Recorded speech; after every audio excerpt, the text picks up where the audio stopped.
heartbroken now. Yeah, Like, I don't play anymore because of how much they've done to it. Because they added this thing called pendulum summoning, and that was so broken that instead of removing that, they're just like, let's add some new stuff to try and counter this. And now it's right. just a clusterfuck of things. Yeah, that's kind of an interesting thing. Actually, I think like 6 months ago in Game Informer, there was an interesting article kind of about power creep, where games are Mm-hmm. just introducing more and more powerful cards. Because the Game Informer guy asked one of the developers of the Pokemon trading card game about, hey, why are all your Pokemon cards just way more powerful now? And Yeah. he basically said we keep making more powerful Pokemon kind of to make the card game stay relevant, because there's basically two strategies you can do to keep a card game relevant. One Yeah. strategy is power creep. You buy the more powerful cards with the cool, new abilities and stuff like that, or you Mm-hmm. can make it way more complicated. And we don't want it to be complicated. We want Pokemon to be approachable by anybody that has ever, like, he went into detail, and like they play test Pokemon. They hire play testers of all skill levels, like people who have never played a Pokemon game or any trading card game are perfect playtest candidates for the Pokemon trading card game. They get Yeah. those kind of people, and they get like professional card players and kind of a wide range of people to kind of see, how it will affect all of these different kind of demographics, because they want it to be approachable by everyone. And I thought that was Yeah. really cool, because playing Magic for so long, I've seen so many stupid mechanics come and go. And like Yu-Gi-Oh is kind of the same thing. It's just it got way too complicated. And I feel like Right. in There's too Yu-Gi-Oh's much. case, it's like the complication and the power creep at the same time, which is kind Yeah. of what's turned me off a little bit from it. Especially since, like, when I played, it was like everybody that I know had some kind of turn one combo, and most of Yeah. the time you wouldn't see them, but everybody had the potential in their deck that if they drew the right cards, that they would just win on turn one. Yeah. And I feel like part of that has to do with Konami. Because, like, years ago, Konami used to be amazing, and they're the ones who were in charge of Yu Gi Oh! But then, after, like, a string of successes in the mid 2000s, primarily thanks to Metal Gear, I don't know, they just started shitting a brick on everything. It seemed like Right. everything that Konami was in charge of, they just ran into the ground. Yeah. And they're still doing that. Right. Um, So, Yeah, the only good thing I can say about Konami is that I love Super Bomberman R. yeah, that was one of the first games I bought on the Switch, Yeah, actually. that was It my was pretty cool. non-Zelda day one purchase. I was like, just based on the Switch's concept, I need a party game, and Bomberman is here. I'm getting it. And Yeah. actually, it's kind of Um, interesting because they've given it a bunch of free DLC as well, which is kind of cool. So like you can play mhm. as like Simon Belmont and Pyramid Head and other kind of these Konami classic characters in Bomberman, and I think that's kind of cool. No, I learned something new recently, and this is not Cap or Konami, but another like not huge but still big developer, Capcom. I Hmm. never knew that Minish Cap was a Capcom game. Yeah. I never knew that. Yeah, they produced that one as well as the Oracle of Seasons and Oracle of Ages, or Yeah, they so I developed found it. that. Nintendo produced it. Yeah, I just found it fascinating that all of the I don't know. Nintendo just really knows how to pick them. The games that are Zelda games but produced out of house, Right. Yeah. Oracle's, Minish Cap, Hyrule Warriors, like those are all just Yeah. huge wins. And now So I think potentially it's neat. Cadence of Hyrule, because I think that's going to be Yeah, such a cool thing. Because like music in the Zelda series has always really been one of those things that everybody remembers about basically every Zelda game. And yeah, especially Wind Waker. yeah, and now making the music literally a core part of the gameplay is going to be Mm-hmm. so cool to see. I think this is going to be like I probably think, one of the best games to come out this year. And I only say with one of the best because they're remaking Link's Awakening. And for me personally, yeah, you can't touch Link's Awakening. That's one of the best games ever yeah, made. That's uh, like depending on the day, I might tell you that that's my favorite Zelda game. And I'll always come back to Ocarina of Time being my favorite Zelda game, but every now and then I'll be in a mood that I'm going to be like, no, today is Link's Awakening. So where does Breath of the Wild fall on that? Number two.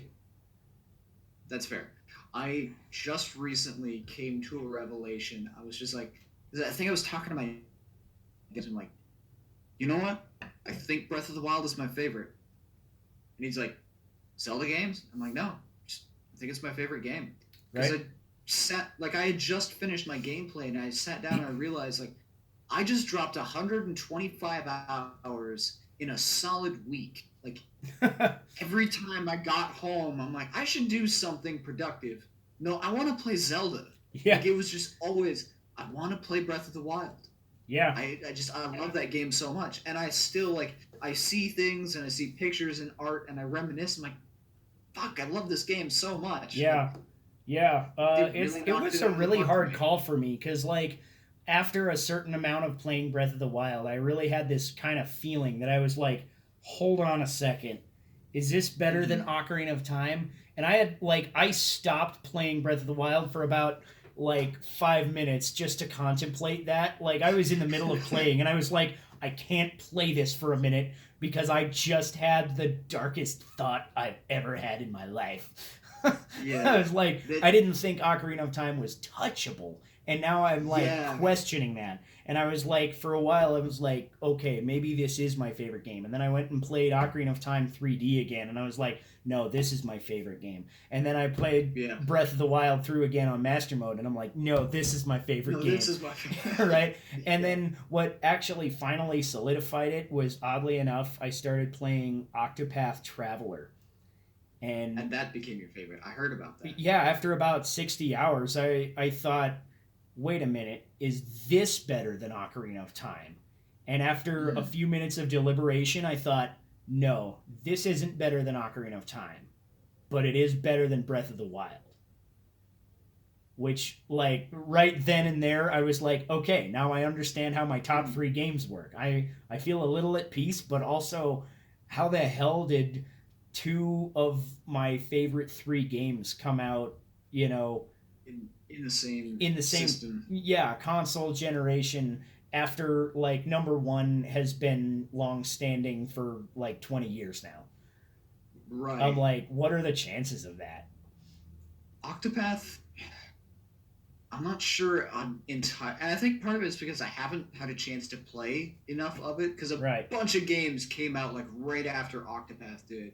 That was kind of a problem. Like I was a little sad actually that like right before Octopath came out, I bought Ys 8 and Wolfenstein New Colossus, and I played both of them. Like I played Ys 8 for a while, and I kind of had this feeling that I was gonna like Wolfenstein better than Ys 8, so I made sure to play Ys 8 first, so I wasn't like soured by coming back to it or something. And I played a pretty good amount of Ys 8, and then I played like the first like 2 or 3 missions in Wolfenstein, and then Octopath Traveler came out, and I'm like, okay, I gotta at least try it, and I'll probably come back to Wolfenstein and then revisit Octopath in a little bit.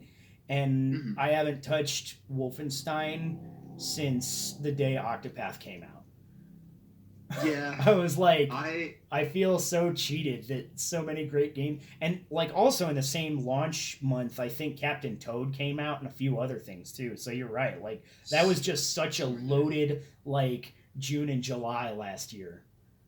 The whole second half of the year was just insane. Yeah. For 2018 was an amazing year for gaming. Yeah. But Octopath, like, I loved the early Final Fantasies, so Octopath just immediately screamed at me. I mean, between just the same style and also the fact that it's Square Enix, like, yes, please. Yeah, but it was kind of funny, because I had that sort of feeling, like, not at first, because at first I saw, like, some still images in Game Informer, and I'm like, okay, it looks like another, retro-style RPG. A bunch of indie game makers are making these kind of things all the time, and I'm like, I don't think too much of it. It'll probably be good, but I'm not sure if I'm gonna, go in on it. And then I saw a trailer, and just the way that the, like, graphics work with the world kind of moving around you in that sprite style, but 3D, I was like, okay, hold on, I am buying this. Yeah, it is. I'm not entirely sure where I would place it in my favorites. I think part of it is because I haven't had the chance to devote enough time to it. Right.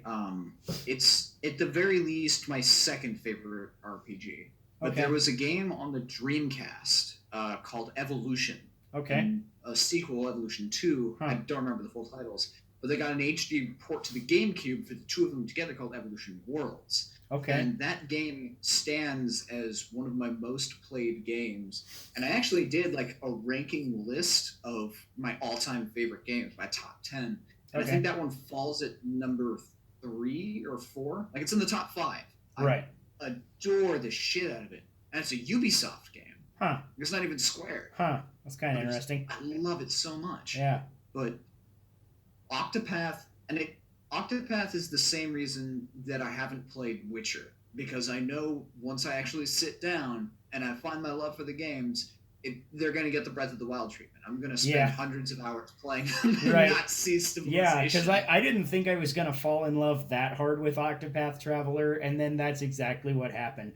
And now I'm like 120 hours in or something, and I'm like at the final boss, and I haven't come back to it in a little bit because I've been playing some other games to kind of clear my head for it, because the final boss is like worlds ahead of literally any other boss in the game.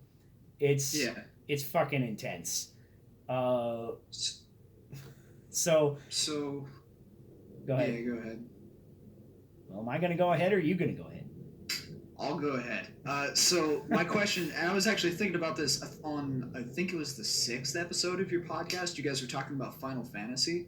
Okay, yeah. What do you like?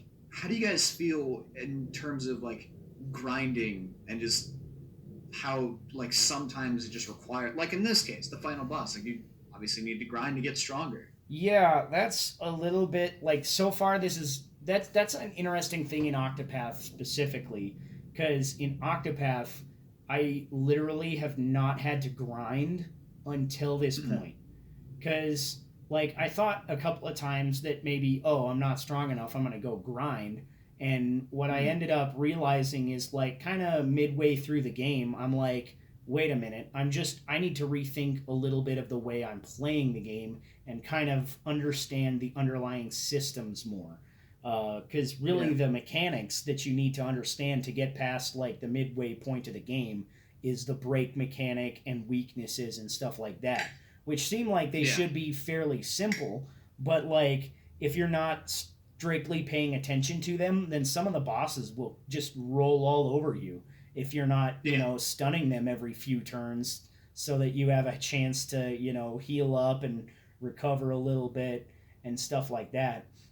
And I ended up Yeah. actually going through literally everybody's chapter 1 through 4, uh, and just not having to grind through any of that because I could stagger it. It's like, okay, I need to level up these characters, and this character is on like chapter 2 or 3, and that's about at their recommended level. Okay, I'll put these guys in a party, and I just shuffle my party around enough that by the end of the game, I'm like, okay, I can just do this.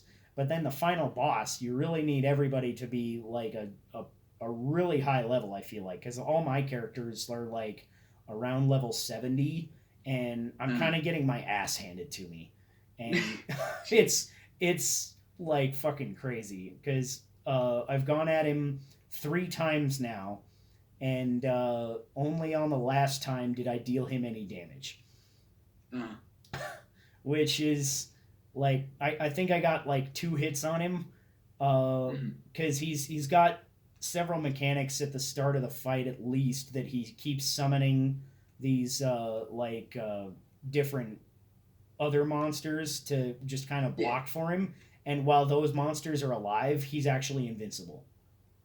Jeez. And I'm like, and those monsters are like almost Basically boss bosses tier themselves. themselves. Yeah. So because they're doing like crazy amounts of damage, and sometimes they're poisoning you, and then you're like, okay, does my healer want to mitigate the poison or heal everybody, or what do I want to do there? Do I want to dedicate Right. one of my other guys' turns to healing the poison or something with an item?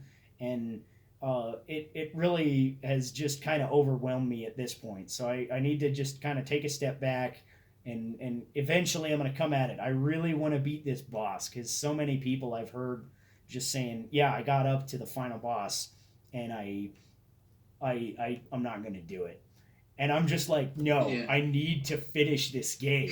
This is Yeah. so important to me. So I'm going to, um, at some point when I get a chance, if I just have a full day to myself somehow.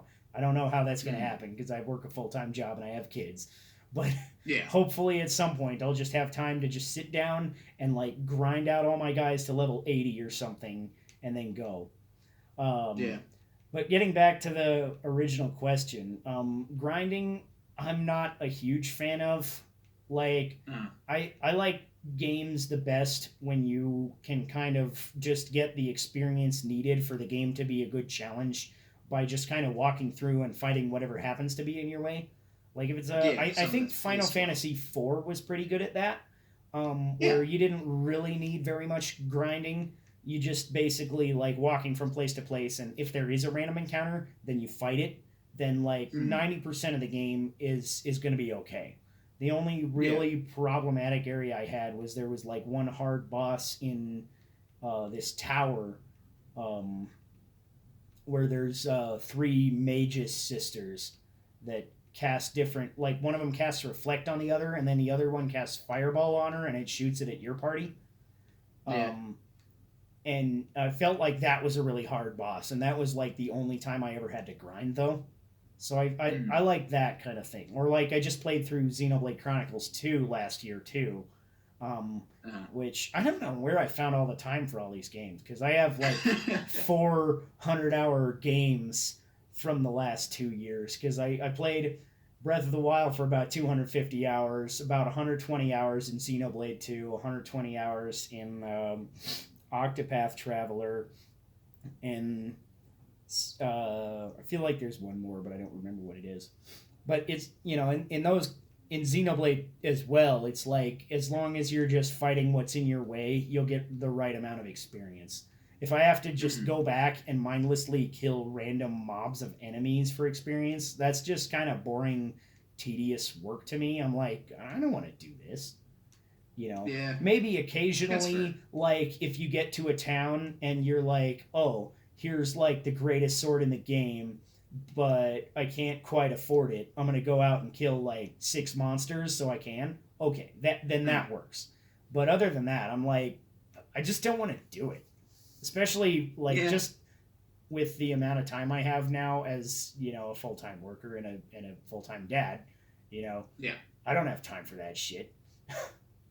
Yeah. That's fair. Yeah. I guess I never really had a problem with it Right. because I played Final Fantasy One, the very first one on the Game Boy Advance.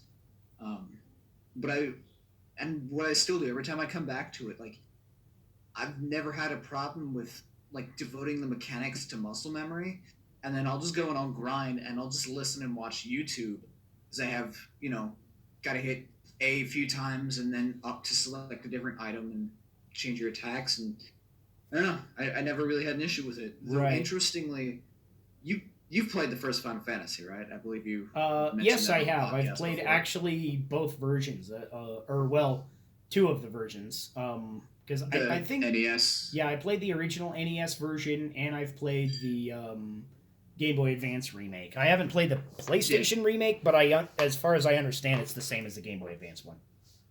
yeah, it was just a port. Yeah. Uh, But the I always fall off in the same spot. The Temple of Fire, the one that has like 30 floors, and then you get down and it splits into the four different bosses, and then you can beat them and go even deeper to another split of four bosses. I always get there, and then I'll beat the bosses, and then get down, and the next set are always just infinitely stronger. But for whatever reason, I get super headstrong and like, no, I'm gonna beat these guys this time, and so I'll grind for infinite amounts of time, and then just get bored and fall off. huh. Yeah. I don't know Is why. that the additional dungeon that they added in the Yeah, remake? Yeah. Okay. I don't remember yeah, if I ever beat that one or not. I feel like because I remember it because like all the bosses were like bosses from old Final Fantasy games too. Like I think the Mm, first four were the four elemental whatever they call them. There was like a boss for every element in Final Fantasy 4. And like one of yeah. them was like a lich for the Earth dungeon, and I don't remember what One all of the was rest of them were because it's been so long since I played either that or Final Fantasy 4. one Um, was a Cerberus. One was Medusa. Something like that. I don't could remember be. what the fourth one was. Something to that Okay. effect. Yeah. Yeah. So it was all of them, and then I remember the next floor down, and I think that was all like from Final Fantasy 2 or 3 or something. I don't remember, It but was it was from three. was it okay? Yeah, because I Final Fantasy two is one of the few Final Fantasy games I actually beat like fully. Okay. I love two. Yeah, that's interesting because I felt the grinding was actually even more tedious in Final Fantasy 2 actually Mm, because just because of the way that because like it seemed like a cool idea. The more you use a stat, the more it levels up. yeah. But at the same time, then to level up like your hit points, you literally just had Uh-huh. to like take hits a lot. And sometimes that was really hard when you got to a point where you're like, okay, I just One one shot shotting everything. everybody, and my sword skill Yeah. goes up, and your mage skill goes up, and whatever, whatever. And then you're like, oh, but now all our hit points are shit, and we get one shot by the boss in the next room. Yeah. you know. I the first time I played it, I didn't know that there was a new game plus. It was one of the first games I played that had a new game plus. Oh, okay. So the two of the three guys that it starts you out with, when I knew that they were going to die, I'm like, oh well, shit, I'm just going to take and sell their items. So I had one guy who was equipped with stuff that didn't work for him because it was the mage dude from the beginning who needed his staff and everything, and I gave him a hammer because it had higher stats at the beginning. And then two guys that had absolutely nothing, so I couldn't do jack shit. So I had to start over. That's funny. It was frustrating. Yeah. All right. Well, I think we're far off topic from what we originally started on the card game somehow, which Yeah, is okay. fine because I mean, we're drinking and having a good conversation, so that's more of the point of the thing. We don't actually have any fan topics this week, so if you want to make up a fan topic right now, that would be that'd be okay. You want to make up one? Ah, what do you want to see for a Zelda game? Because you and I are huge Zelda fans. Like, of all the possible topics, of everything we've talked about just in the TGPZ Discord, what do you want to see the most? Um, as anybody who's probably followed me in any of my endeavors for any amount of time knows, I love open world games. Mm, So definitely more open world.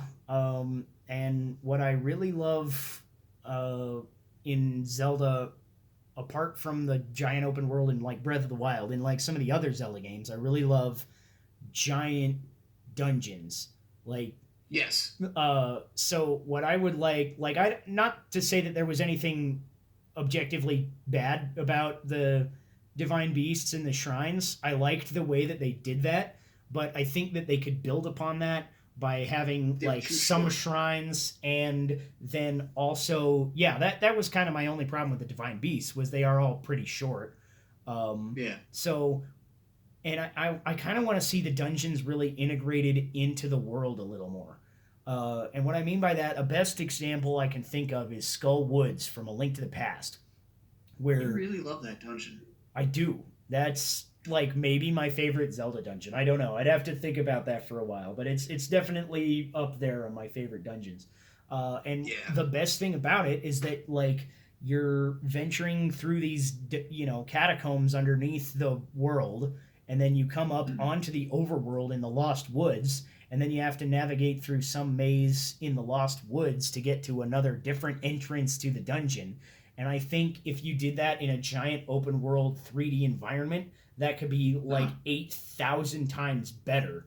And, especially in like a Breath of the Wild. Like if there was just like imagine like Goron Mines from Twilight Princess. but it's an actual Wow. mine with like a bunch of different interconnecting shafts built into the side of the mountain, and you can go to Yeah. different shafts by climbing up the mountain, get through, explore through the different mine shafts and different caves, and maybe some of the caves are natural and some of the caves are mined out, and just seeing Yeah. all of those different kind of things go together into a giant dungeon that literally That what I want is a dungeon that I can be lost in trying to find the end boss of the dungeon for like uh, 6 to 10 hours in this dungeon.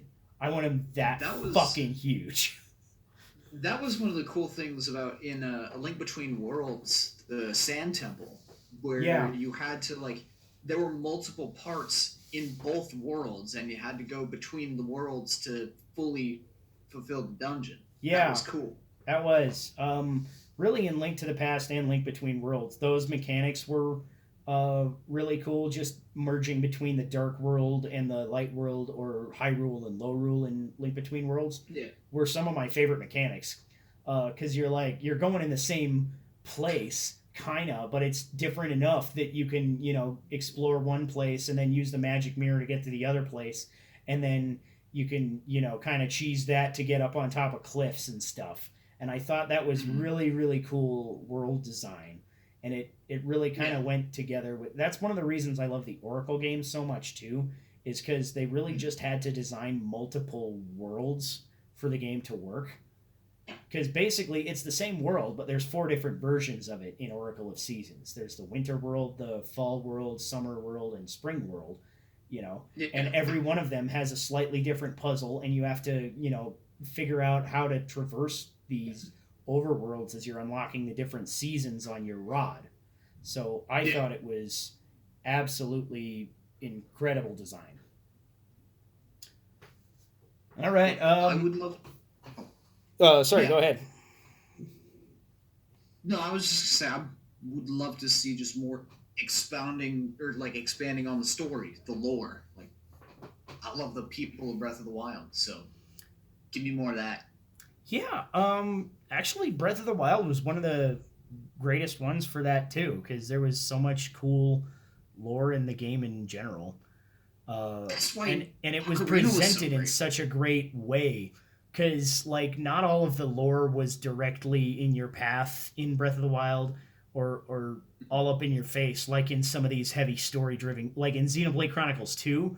Like you Yeah. can't go 5 seconds in the story without learning something about the lore, which is also, that's good. I don't mind that. It's a different way of storytelling. But in Breath of the Wild, you're just like finding these bits and pieces just as you explore, which Yeah. is one of the things that goes to making it, my one of my favorite games. Is just like, oh, hey, here's a ancient stone tablet from, the original King Zora talking about the construction of the divine beast, and weird stuff like that. And Yeah.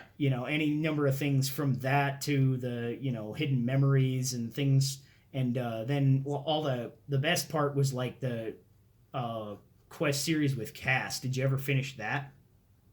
No, I haven't. I'm still missing a few. Yeah, because if you do all of Cass's quests, then he'll actually unlock a secret scene, and I won't spoil it for you, but that is, in my opinion, the most important scene in Breath of the Wild's lore. Is Hmm. what Cass tells you after you've completed all of his quest lines.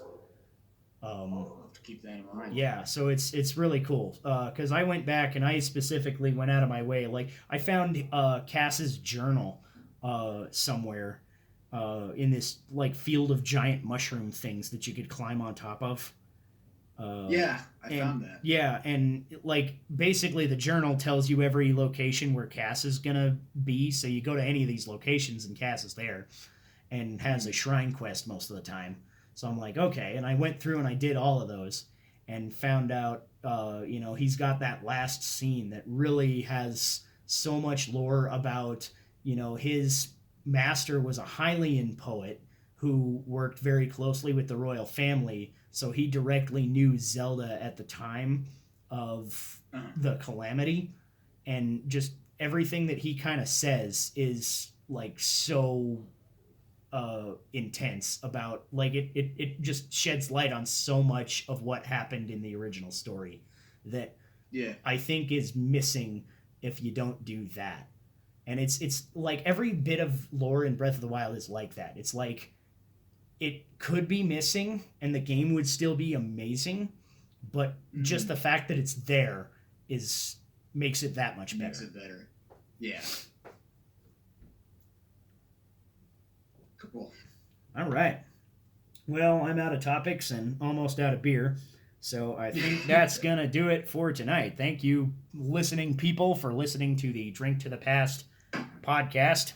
I have been Spamoman, or Sean Michael Patrick Thompson, or whatever you want to call me. I mean, you probably won't call me anything because you don't directly communicate with me except through tweets or something. So hit me up on Twitter. I'm at SpamoManoSpam, or you can find me writing articles over at twoguysPlayingZelda.com. There's lots of great content there, like we said at the start of the episode, too. So check out that website and their upcoming project, Zelda Coalition, which will feature a lot of different kind of fan content as well. So keep an eye on Two Guys Playing Zelda for more information about that. And Crow, take us out. Shamelessly plug all whatever you do. Yeah, you can follow me on Twitter at CrowbirdCannon, or you can check out my stuff at TJPZ. I don't write much because I'm a lazy fuck, but I do have a few things and have a bunch more stuff. Or you can check out my YouTube, youtube.com/CrowbirdCannon. I do have some cool things and I have some stuff planned, including our to-be-named Zelda podcast. Our working title is like TriCast, but we'll come up with something. Right, yeah. We can't do a Drink to the Past because that's unfortunately taken. Yeah, I wonder by who. Yeah, I wonder. It's funny. I actually started this originally with a buddy of mine, and I don't remember which one of us suggested a Drink to the Past, but our other biggest suggestion that we kind of waffled on for a while was the Super Smashed Brothers or the Hammered Brothers, like the Mario enemy Hammer Brothers. Yeah. And we ended up settling on Drink to the Past. So one of these days I'd like to get him back on here. So I'll have to email him or something because he moved out to California. That silly guy. But yep. So this has been Drink to the Past. So keep watching. We're going to be on YouTube now and theoretically still on Podbean. So like and subscribe and share and all that good jazz. Goodbye, Internet.